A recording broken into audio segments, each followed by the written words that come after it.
Hey, welcome back to YouTube channel AI Team B. Mantap. Okay boy, so aku nak minta tolongmu untuk jadi hosting. Okay, mu kena interview sikit pekerjaan apa yang AI Team B buat sebelum dia orang masuk dalam AI Team ni. Okay, boleh boy? Boleh. Okay, so kita mulakan dengan Nazrul dulu. Let's go. Okay Nazrul, kita bersama dengan Nazrul kat sini. So sebenarnya apa yang kita nak buat kat sini lebih kepada mengenali lah, mengenali untuk netizen, mengenali korang, and then boy sendiri pun untuk mengenali korang. Okay, so boy nak tanya sikit lah, apa yang Nazrul buat sebelum masuk AI Team? Okay, first sebelum Nazrul masuk AI Team ni, Nazrul belajar dekat Nila Institute dah kan. So Nazrul ambil course filem. Dalam masa yang sama, kalau macam cuti SEM macam tu, Nazrul ambil peluang untuk join production lah, cari duit lebih apa semua. Kenapa Nazrul macam nak sangat ke bidang ni? Sekarang dengan Nazrul dah start dah buat video apa semua, and so bila dah buat, biasalah kalau kawan-kawan tak sama minat dengan kita, dia susah nak buat macam ni. So that's why Nazrul dia bersyukur duduk dalam AI Team sebab circle dia positif, and circle dia macam satu tujuan, satu matlamat lah. Macam dulu kalau tak ada duit tak jalan lah boy, betul tak? Sebab benda ni jaga masa yang panjang kan. So Nazrul dulu sebelum Nazrul masuk ke AI Team lah. So kiranya Nazrul ni sebelum betul-betul masuk memang belajar lah, tengah belajar, and sambil belajar tu Nazrul buat kerja-kerja sambilan. Macam boleh cakap mostly hampir semua dekat AI Team ni tak ada yang orang kata start dengan kaya. Sebab kalau kita kaya, kita takkan kat sini. Sebab kat sini memang untuk kita nak cari rezeki. Cuma ini salah satu platform yang dapat membantu kita lah, sebab dengan ada circle yang macam Nazrul cakap tadi, circle yang sama-sama membantu kita ke dalam bidang ni. Bagi boy ada circle yang supportive ni, kita akan semangat lah, takkan putus asa sebab kita tengok kawan-kawan kita sekali. Macam boy juga boleh berada kat sini atas dasar sokongan kawan-kawan, bantu each other. Memang ada masalah, kita akan ada masalah, cuma bila kita selagi kita sama-sama, insya-Allah tak ada apa. So kiranya macam itulah kisah sedikit dari Nazrul, susahnya nak hidup belajar. Memang boy pula aku lalui kat Nazrul, aku belajar kat dulu. Memang kita tengah belajar cari duit lebih, sebab kita nak tampung ni bukan kita nak harapkan mak bapak saja kan. So kadang kita kena usaha dari sendirilah. Okay, so terima kasih untuk Nazrul, dan kita pergi ke pasal terus.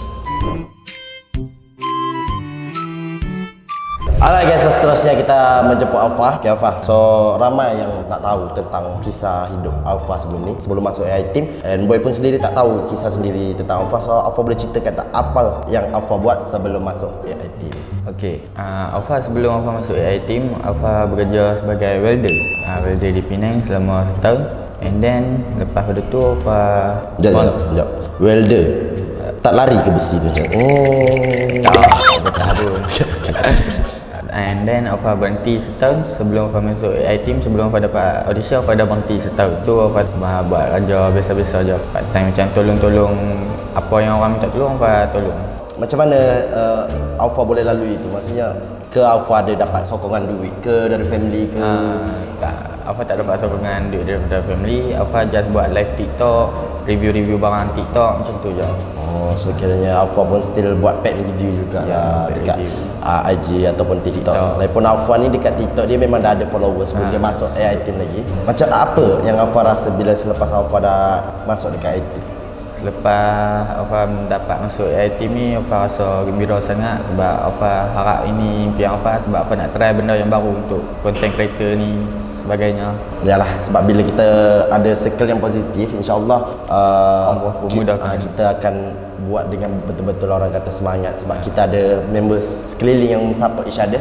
Okay, so kiranya Alfa sebelum ni dia pernah kerja sebagai welding, and then dia selepas berhenti welding tu, dia setahun tu dia just buat kerja-kerja side job je, orang kata macam review atau live TikTok. Okay, so itulah sebab sedikit masa lalu Alfa, iaitu sebagai welder dan juga content creator. So kita pergi ke peserta terus. Okay, so kita bersama dengan Manis kat sini. Manis Pahit. Okay, ramai orang lain ataupun boy sendiri nak tahu apa yang Manis lalui ataupun Manis buat sebelum masuk AI Team. So Manis boleh cerita sikit. Pekerjaan lah.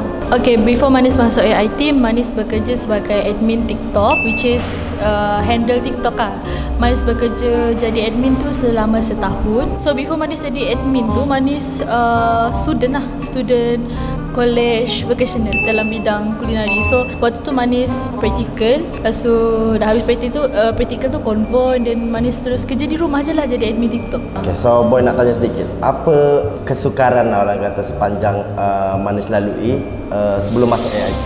Waktu praktikal tu kan, waktu kita praktikal tu tak semua orang suka Manis tau. Ada member tapi Sakit tu. sakit, susah nak cari duit. Waktu Manis praktikal tu, Manis kena COVID tau. So Manis punya praktikal tu disekat. Maksudnya macam Manis tak boleh turun praktikal dah. Lagi satu sebab Manis COVID, Manis sakit lama. COVID tu sampai dekat 6 bulan juga Manis COVID. Jadi praktikal kan ada duit kan, ada income kan. Sepatutnya ada income, tapi Manis punya praktikal tu disekat. Jadi tak boleh praktikal, tak ada duit lah. Macam tu. So lebih kurang macam itulah. Memang setiap orang tu kita ada ujian. Dalam hidup kita memang ada ujian. Itu tergantung kepada seseorang, dia boleh lalui dengan tenang ataupun redoh dengan ujian tu. Okay, so terima kasih Manis.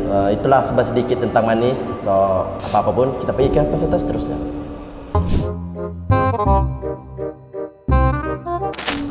Okay, so guys, kita bersama dengan Kanda kat sini. Okay, Kanda, ramai yang nak tahu sebab Kanda orang nampak dia jenis happy go lucky. Orang kata Kanda ni macam boy AI Team B. Okay, so boy nak tahulah sedikit tentang apa yang Kanda buat sebelum masuk dekat AI Team. First of all, untuk permulaan, siapa yang cakap saya sebagai boy 2.0, saya rasa macam terima kasih sangat. Tapi boy tu lagi tinggi daripada saya lagi. Saya tak boleh lebih daripada boy lagi lah bagi saya. Maksudnya boy dia punya hebat dia lagi. Saya ni bawah-bawah lagi. Okay, kita terus. Sebelum ni saya sebagai broadcast, saya buat live dekat application untuk jana income. Tapi boy tahu tak, sebenarnya kalau saya live dekat application, saya bukan nak buat duit pun. Nak hilang rasa bosan dalam hidup. Nak ada kawan, nak ada tempat berbicara, tempat untuk bercakap. Benda yang paling penting kalau boy pegang apa yang saya pegang, waktu kita buat live ni, orang gelap terasa happy, memang betul-betul happy. Macam boy sendiri Kanda, ini jujur yang boy cakap. Boy sebenarnya nak menghibur sebab bukan apa, sebab cukup biar boy yang rasa kesedihan. Sebab aku dari kecil lagi, family aku susah. Cuma nak katakan kenapa boy ni boleh bertukar jadi seorang penghibur, sebab aku dah lalui benda kena hina, kena maki, tak dilayan di pulau apa. So bagi aku, cukup biar aku tugas aku menghibur orang lain. Sama lah, sebab aku buat live pun semua benda aku share sikit kat kau. Live ni adalah benda yang aku buat untuk hilangkan aku punya rasa sunyi hidup. Sebab aku duduk seorang, aku ada kawan, tapi dia special friend tu aku tak ada. Live tu adalah tempat aku untuk aku meluah, untuk bagi yang apa aku nak bagi. Benda yang paling best bila kita bagi tu, orang terima, orang accept, orang boleh gelak, orang boleh gelak tawa. Seharian kalau aku dapat benda tu, aku rasa benda tu paling indah sekali lah. Jujur. So kiranya sebelum ni kau memang just kerja dekat live dekat platform. Okay. Satu soalan Kanda, ini banyak orang mention suruh tanya, aku just wakilkan saja. Macam dekat konten sebelum ni Kanda ada mention macam ketakutan terbesar Kanda hari raya. Ketakutan kau? Fobia. Macam fobia lah. Hari raya. Ada tu.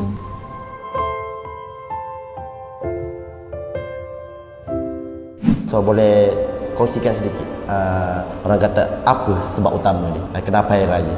So boy minta maaf dulu lah kalau macam topik ni macam membuatkan Kanda kurang selesa ke.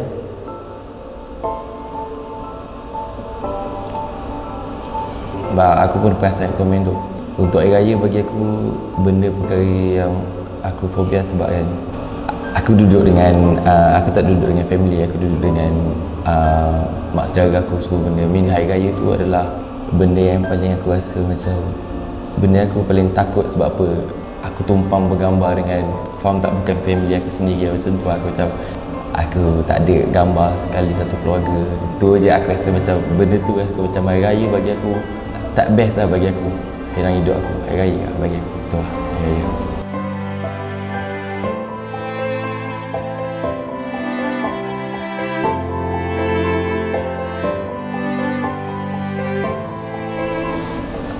So macam itulah, boy sebenarnya malas sebenarnya nak tanya benda-benda macam ni sebab sebab kita tahu hari raya ni hari yang bagi kita umat Islam sendiri, hari yang berbahagia.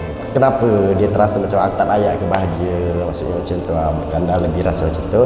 Okay, so terima kasih Kanda untuk kongsian dia hari ni. Kanda, memang tugas penghibur ni boleh tahu berat dia. Kita kita nak buat orang suka kat kita, lepas tu kita nak orang terima gaya kita sebab kita dah tak handsome. Kita dah tak handsome, lepas tu kalau kita tak lawak, dia macam tak function je kau hidup. Dia cerita. Itulah sebabnya kenapa kita orang jadi lawak sebenarnya. Okay, so boy nak ucapkan terima kasih and tak maaf lah kan dah kalau soalan tu sensitif. So jom kita pergi ke orang yang seterusnya. Okay, so seterusnya kita bersama dengan Pia. Okay, so Pia, boy jujur yang boy cakap sebelum masuk team boy memang dah mengenali Pia dari segi TikTok and boy dah, kita orang memang berkawan kat luar, bukan berkawan rapat macam boy pernah DM kat Instagram terus sebelum kahwin lah. Pelik pula nanti orang ingat kahwin. Sebenarnya macam berkenal lah, kita orang kenal each other. So Pia ni seorang content creator dekat TikTok, dekat IG, tapi boy nak tahu sebab sedikit lah apa yang Pia lalui ataupun apa yang Pia buat sebelum masuk AI Team. Sebelum Pia masuk AI Team, Pia belajar dekat College Vocational Bukit Ipoh, course welding technology. First kali Pia dulu meniaga dekat Shopee, meniaga bandel. So ada seorang sahabat kenalkan Pia TikTok sebab dia nampak bakat Pia bercakap, sebab dia kata kat TikTok lagi laju. So Pia meniaga kat TikTok bermula dengan 20 ke 15 orang view sahaja, meniaga bandel dengan juga meniaga patung. So time tu rasa down sebab tak ada sale, tak ada view. So Pia stop, Pia teruskan dengan konten-konten Pia. So far ada orang nak paid review, so dapat Sara family dengan dapat belanja family makan guna duit paid review tu, sudah bangga gila. Start je tahun lepas, bulan 6 TikTok Pia kena permanent ban, 288k follower. Time tu rasa down sangat. Sampai satu tahap orang kata kau dah boleh berhenti dah dalam bidang ni sebab followers, kefamousan kau tu tak boleh bawa kau pergi mana. Oh, siapa orang cakap? So Pia datang sini memang nak buktikan yang apa dia orang cakap tu salah. Kau tak boleh pergi mana dengan famous kau, dengan bidang kau tanpa diploma kau. Sebab Pia datang sini Pia berhenti belajar. Pia stop Pia punya diploma, Pia pilih ke arah Sem berapa dah berhenti? Sepatutnya bulan 5 dia dah habis. Oh, so apa yang boy dapat belajar di sini dia lain tau. Kadang tiap seorang ni kita bukan hidup semua sama. So ada macam Pia ni boy nampak dia motor banyak galas tanggungjawab. Bukan semua orang berasal dari keluarga yang berada. So maksudnya Pia kat sini dia try untuk guna duit tu untuk bantu family dia, jaga family dia. Tujuan utama dia nak ubah family dia sebab bukan apa dengan benda ni kita orang kata boleh buat duit sebab dia gunakan bakat dia gunakan bercakap dia. Cuma yang tak sedapnya bila ada orang yang memandang rendah dengan benda-benda yang kita buat. So benda tu boleh buat kita down tau sebenarnya. Kita nak buktikan kita buat ni bukan untuk orang lain kat sebenarnya. Bukan aku nak tunjukkan aku famous, bukan aku nak tunjukkan aku ni lagi hebat dari kau, tak. Sebenarnya kita orang buat ni untuk family kita orang. Kita orang nak jaga family kita orang. Kita orang nak kembangkan family kita orang. Oh boy, mostly boy faham lah apa yang masuk Pia ni sebab boy boleh dikatakan lalui juga apa yang Pia lalui ini, tapi cuma berbeza sebab Pia perempuan lah. Sebab boy tak tahu macam mana kuat ni jadi perempuan. Perempuan ni dia cubaan dia lagi tinggi lah. So bagi boy nak ucapkan tahniah lah dapat lalui dengan semua benda ni. Content creator lah, boy kenal Pia, boy tahu akaun dia kena ban hari tu. Boy rasa macam mana dia ni, asal dia start dari awal, lepas tu dia terpaksa lah dia buat macam ni balik.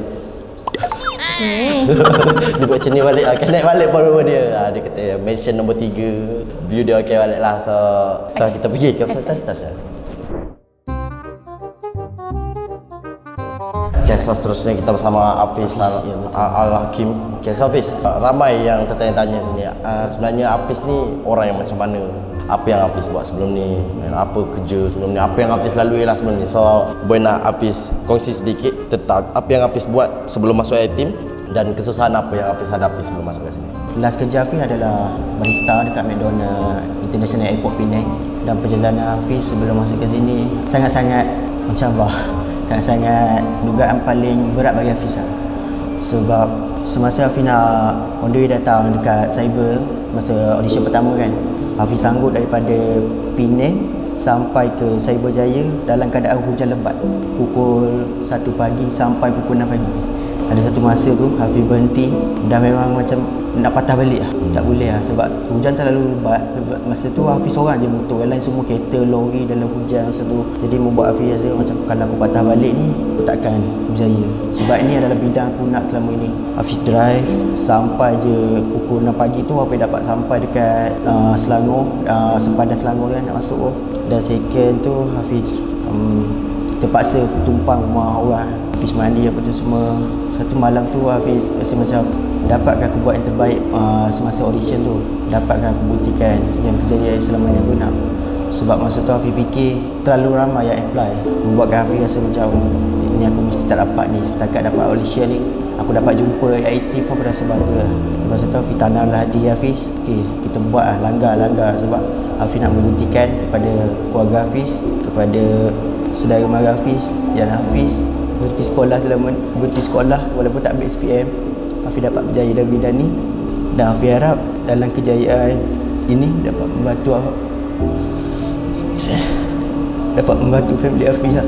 Dan ini kejayaan Hafiz bukan kejayaan Hafiz saja. Salah satu kejayaan abang Hafiz yang nak berada sebagai content creator. Tahu boy Hafiz ni sebelum masuk AIT kerja McDonald lah. McDonald and then dia decide untuk berhenti kerja untuk benda ni. Dia all out untuk benda ni, and kita orang AIT pun kita orang nampak benda ni sebenarnya. Kita orang jujur time pemilihan, kita orang ambil Hafiz sebab effort dia, bukan sebab bakat yang kita orang nampak dalam diri dia. Kita orang tak nampak pun tapi dekat audition sebab motor kepada cakap dia. Tapi alhamdulillah lah benda tu orang kata tak membuahkan hasil sebab, and tengok now Hafiz dah sekarang berada kat sini. Tak semua kita orang AIT sendiri pun tak semua bermula dari ada yang bakat. Ada yang bakat, boy sendiri belajar benda lain, Anik sendiri, Fira sendiri, semua berasal dari kena kecam. Anik dulu blank, tak tahu apa-apa. Tengok now, yang boy nak petik kat sini, kita kena berusaha dan bersyukur. Itu dua penting lah. And apa-apa kita nak buat, kita restore family kita dulu. Kunci kita nak berjaya ialah doa orang tua kita. So, terima kasih daripada Hafiz. Sedikit cerita yang menguris hati kita. Bukan menguris lah, menyentuh hati kita. So, terima kasih Hafiz.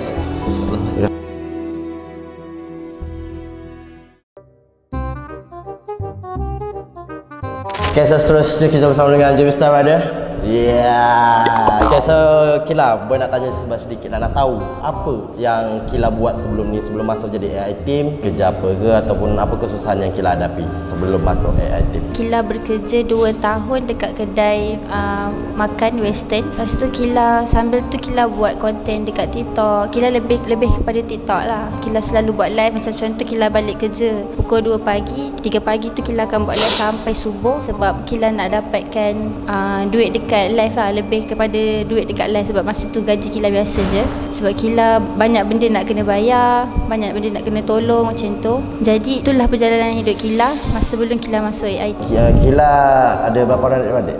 Kila ada 5 orang adik-beradik. Kila anak yang bongsu. Anak yang paling bongsu lah. So bagi boy je anak yang bongsu tapi quite struggle juga untuk hidup dia. Walaupun dia soalnya yang kita tahu anak bongsu ni dia dimanjakan.